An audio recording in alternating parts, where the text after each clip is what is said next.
আপনারা দেখছেন JTV24BD.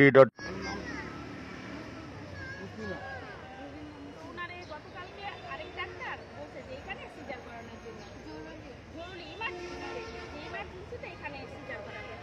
তো এখানে পাঠাইছে ডাক্তারকে বলছে যে ইমার্জেন্সি সিজার করানোর জন্য। তারা বলছে যে আচ্ছা ঠিক আছে দেখি, যেখানে ইমার্জেন্সি বলছে কাগজপত্র সব ফাইলে জমা দিতে, সেখানে তার দেখি কোনো দরকার নাই, তার ইমার্জেন্সি তারা দেয় নাই। এরা নাকি একটা স্যালাইন দিছে বলে 12 ঘন্টা ব্যথা সিজার যদি করে তাহলে তো ব্যথার কোনো প্রয়োজন নেই। এই জায়গাতে আমরা নিজেরা বলছি যে সিজার করবো, আমরা তো আর বলি নাই যে নর্মালি ব্যথার দরকার। সিজারে করলে তো কোনো ব্যথার প্রয়োজন হয় না।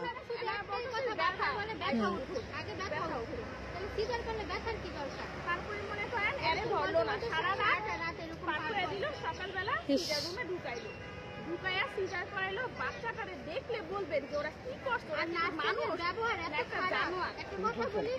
ছবি তোলা আছে, আপনার মনে করেন এইখানে এখানে ছিলা ফেলসার পিছনের অংশটা ঠিক এতখানি একটা কাটা হয়ে আছে। তারপর আরেকটা বাচ্চা জানেন সিজার করে বাচ্চা বের করলে তো এরকম হওয়ার কথা না। টুয়েন বাচ্চা হয়েছে, মেয়ে বাচ্চা জমজ একটা। আচ্ছা আচ্ছা, ও আচ্ছা আচ্ছা। যদি বাচ্চাটা পেটের ভিতরে মারা যায় তো ওনাদের হ্যাঁ। বলা উচিত ছিল যে আপনাদের বাচ্চাকে আমি সিজার করে বের করবো।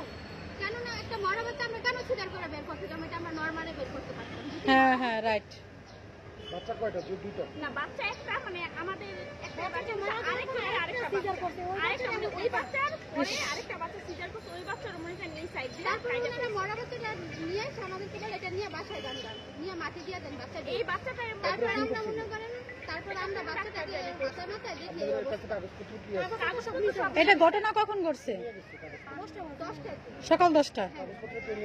নার্সদের কাছে সিজারের সময় জমা দিয়েছি। তারপর আমরা যখন বাচ্চাটা দিল তখন আমরা কাগজপত্র চাইছি, আমাদের কাগজপত্র দেয়। বলতেছে যে আপনারা যদি আপনাদের ক্ষমতা থাকে আপনারা নিয়ে যান।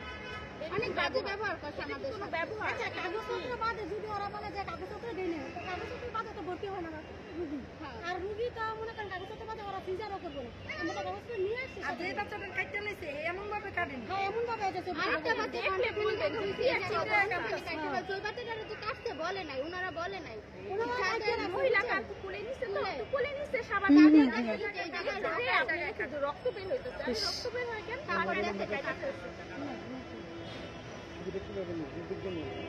হোয়াটসঅ্যাপ থেকে নিতে হবে না।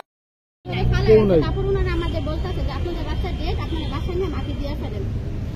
তারপর আমরা কুলে নিয়ে জিজ্ঞেস করলেন না যে আমাদের বাচ্চাটা গায়ে স্পট গুলো দিছে?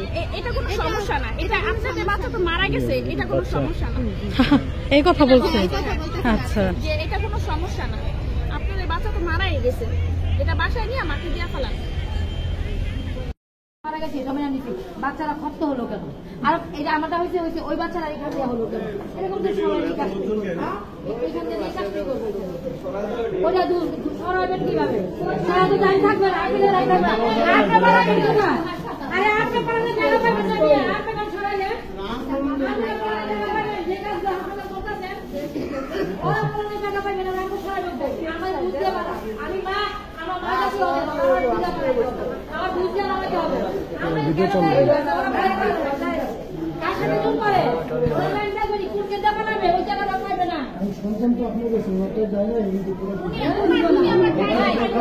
যার সন্তান যায় সে বুঝে কষ্ট কি। দাদা এখানে ছিল বলে এখানে ধারণা নেই, কেউ তাড়াতে পারে না। হ্যাঁ বলছি ওই তো তারা এখন পাইবো, টাকা পাইবো না, তারা কখন বাচ্চাটাকে চলেছে না না দোতলা দোতলা এটা না না না দোতলা বাচ্চা হয়েছে, জমজ বাচ্চা না না একটা দুই পাশে জায়গা ওইখানে সিরিয়াস এটা করে